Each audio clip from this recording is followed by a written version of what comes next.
അസ്സലാമു അലൈക്കും വറഹ്മത്തുള്ളാഹി. അൽഹംദുലില്ലാഹ് അസ്സലാത്തു വസ്സലാമു അലാ റസൂലില്ലാഹ് വഅലാ ആലിഹി വസഹ്ബിഹി അജ്മഈൻ. അമ്മാ ബഅദ്. ഇൻ ഉരീദു ഇല്ലൽ ഇസ്ലാഹി മസ്തതഅതു വമാ തൗഫീഖി ഇല്ലാ ബില്ലാഹ് അലൈഹി തവക്കൽതു വ ഇലൈഹി ഉനീബ്. ബഹുമാനപ്പെട്ട അധ്യാപകർ, മറ്റു സഹപാഠി സുഹൃത്തുക്കളെ, അള്ളാഹുവിൻ്റെ വിധിവിലക്കുകൾ ജീവിതത്തിലുടനീളം പാലിക്കണമേ എന്ന് എന്നോടെന്ന പോലെ നിങ്ങളോട് ഓരോരുത്തരോടും ഉപദേശിക്കുകയാണ്, വസിയത്ത് ചെയ്യുകയാണ്. അതിന് നാഥൻ നമ്മെ അനുഗ്രഹിക്കുമാറാകട്ടെ. ഒരു മനുഷ്യൻ ഈ ഒരു ഭൂമിയിലേക്ക് ജനിച്ചു വീണിട്ടുണ്ടെങ്കിൽ അയാളുടെ മേൽ ഉറപ്പായ ഒരു കാര്യമാണ് മരണമെന്നുള്ളത്. എന്നാൽ ആ മരണത്തിന് ശേഷം ആ മരണപ്പെട്ടതിന് ശേഷം തൻ്റെ റബ്ബിനെ കണ്ടുമുട്ടുക എന്നുള്ളത് സത്യമായ ഒരു വസ്തുതയാണ്. ആ ഒരു പരലോകത്ത് തൻ്റെ അമലുകൾ മാത്രം കൂട്ടിനുള്ള ഒരു സന്ദർഭത്തിൽ, ഈ ഒരു ദുനിയാവിൽ തൻ്റെ കൂടെ എല്ലാ തോന്നിവാസങ്ങൾക്കും കൂട്ടുനിന്ന തൻ്റെ സുഹൃത്തുക്കളില്ലാത്ത ഒരു സന്ദർഭത്തിൽ, തൻ്റെ വീട്ടുകാരോ കുടുംബക്കാരോ നാട്ടുകാരോ ഇല്ലാത്ത ഒരു സമയത്ത് എല്ലാവരും പ്രതീക്ഷയോടെ കണ്ണു നട്ടിരിക്കുന്നത് തൻ്റെ രക്ഷിതാവിൻ്റെ ഒരു കാരുണ്യത്തിൻ്റെ നോട്ടം ലഭിക്കുവാൻ വേണ്ടിയായിരിക്കാം. എന്നാൽ ആ ഒരു സന്ദർഭത്തിൽ, തൻ്റെ അമലുകൾ മാത്രമുള്ള ഒരു സന്ദർഭത്തിൽ, തൻ്റെ രക്ഷിതാവിൻ്റെ അള്ളാഹു സുബ്ഹാനഹു തആലയുടെ ഒരു നോട്ടം ലഭിക്കാത്ത, അല്ലെങ്കിൽ അള്ളാഹു സുബ്ഹാനഹു തആല പരിഗണിക്കാതെ വിടുന്ന, അള്ളാഹു സുബ്ഹാനഹു തആല സംസാരിക്കാത്ത ഒരു വിഭാഗം ആൾക്കാരുണ്ട്.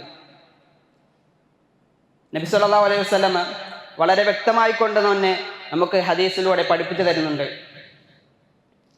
അബൂ ദർ റളിയല്ലാഹു അൻഹു നിവേദനം ചെയ്യുന്ന ഒരു ഹദീസിലൂടെ നബി സല്ലല്ലാഹു അലൈഹി വസല്ലം പറയുകയാണ്, സലാസത്തു ലാ യുകല്ലിമുഹുമുല്ലാഹു യൗമൽ ഖിയാമ വലാ യുസക്കീഹിം വലഹും അദാബുൻ അലീം.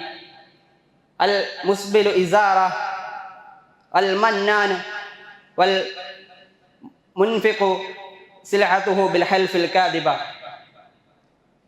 നബി സല്ലല്ലാഹു അലൈഹി വസല്ലം പറയുകയാണ്, ലാ യുകല്ലിമുഹുമുല്ലാഹു യൗമൽ ഖിയാമ, അല്ലാഹു സുബ്ഹാനഹു തആല മൂന്ന് വിഭാഗം ആൾക്കാരോട് ഖിയാമത്ത് നാളിൽ സംസാരിക്കുകയില്ല. അവരോട് അല്ലാഹു സുബ്ഹാനഹു തആല കാരുണ്യത്തിൻ്റെ ഒരു നോട്ടം പോലും നോക്കുകയില്ല. വലാ യുസക്കീഹിം, അല്ലാഹു സുബ്ഹാനഹു തആല അവരെ സംസ്കരിക്കുകയില്ല, അവരെ ശുദ്ധീകരിക്കുകയില്ല. വലഹും അദാബുൻ അലീം, അവർക്ക് വേദനയേറിയ ശിക്ഷ തന്നെ ഉണ്ട്. എന്നിട്ട് നബി സല്ലല്ലാഹു അലൈഹി വസല്ലം ഏതൊക്കെ വിഭാഗമാണെന്ന് നബി സല്ലല്ലാഹു അലൈഹി വസല്ലം കൃത്യമായി പഠിപ്പിച്ചു തരുന്നുണ്ട്. ഒന്നാമത് നബി സല്ലല്ലാഹു അലൈഹി വസല്ലം പറഞ്ഞത് അൽ മുസ്ബിലു ഇസാറ, തൻ്റെ വസ്ത്രം നിര്യാണിക്ക് താഴെ വലിച്ചെഴിച്ച് നടക്കുന്നവർ. വൽ മന്നാൻ, താൻ നൽകിയ സക്കാത്തുകളും മറ്റും എടുത്തു പറഞ്ഞ് നടക്കുന്നവർ. വൽ മുൻഫിഖു സിൽഅതുഹു ബിൽ ഹൽഫിൽ കാദിബ, അള്ളാഹുവിൻ്റെ പേരിൽ കള്ളസത്യം ചെയ്തുകൊണ്ട് കച്ചവടം നടത്തുന്ന കച്ചവടക്കാർ. ഈ ഒരു ഹദീസ് നാം പരിശോധിക്കുകയാണെങ്കിൽ ഇതിൽ നമുക്ക് നബി സല്ലല്ലാഹു അലൈഹി വസല്ലം ആദ്യമായി പഠിപ്പിച്ചു തന്നൊരു കാര്യമാണ് അൽ മുസ്ബിൽ ഇസാറ, തൻ്റെ വസ്ത്രം നെരിയാണിക്ക് താഴെ വലിച്ചെഴിച്ച് നടക്കുന്ന വിഭാഗം ആൾക്കാർ. അവരെ അല്ലാഹു സുബ്ഹാനഹു തആല ഒരു കാരുണ്യത്തിൻ്റെ നോട്ടം പോലും നോക്കുകയില്ല, അല്ലെങ്കിൽ അവരോട് അല്ലാഹു സുബ്ഹാനഹു തആല നാളെ ഖിയാമത്ത് നാളിൽ വെച്ച് സംസാരിക്കുകയില്ല.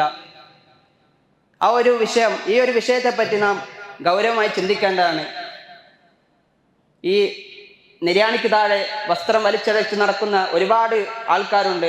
ഈ ഒരു കാലഘട്ടത്തിൽ നാം ഒന്ന് നോക്കുകയാണെങ്കിൽ അഹങ്കാരത്തോടു കൂടിയും അല്ലാതെയും ബോധപൂർവം നിര്യാണിക്ക് താഴെ വസ്ത്രം വലിച്ചഴിച്ച് നടക്കുന്ന ധാരാളം ആൾക്കാരുണ്ട്. എന്നാൽ ഈ ഒരു വിഷയത്തെപ്പറ്റി ധാരാളം ഹദീസിലൂടെ നമുക്ക് കാണാൻ സാധിക്കും. മറ്റൊരു ഹദീസിലൂടെ നബി സല്ലല്ലാഹു അലൈഹി വസല്ലം പറയുന്നുണ്ട്, മാ അസ്ഫലു മിനൽ കഅബൈനി മിനൽ ഇസാരി ഫഫിന്നാർ,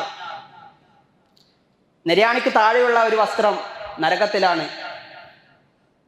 എന്നാൽ ഈ ഒരു ഹദീസ് നോക്കുകയാണെങ്കിൽ പലരും ചിന്തിക്കുന്നത് നിര്യാണിക്ക് താഴെയുള്ള ഒരു വസ്ത്രമല്ലേ നരകത്തിലെന്ന്. അല്ല, നിര്യാണിക്ക് താഴെയുള്ള ആ വസ്ത്രവും നമ്മുടെ കാലുകളും നരകത്തിലാണെന്ന് നമുക്ക് പഠിപ്പിച്ചു തരുന്നുണ്ട്. അതുകൊണ്ട് തന്നെ ഈ ഒരു വിഷയത്തെപ്പറ്റി നാം ഗൗരവമായി ചിന്തിക്കേണ്ടതുണ്ട്. ഒരു ഹദീസിൻ്റെ ആശയം മനസ്സിലാക്കിക്കൊണ്ട് ജീവിക്കുന്നവരുടെ കൂട്ടത്തിൽ അല്ലാഹു സുബ്ഹാനഹു വ തആല നമ്മെ ഉൾപ്പെടുത്തി അനുഗ്രഹിക്കുമാറാകട്ടെ. ആമീൻ ആമീൻ ബിറഹ്മതിക യാ അർഹമർ റഹീമീൻ. അസ്സലാമു അലൈക്കും വറഹ്മത്തുള്ളാഹി.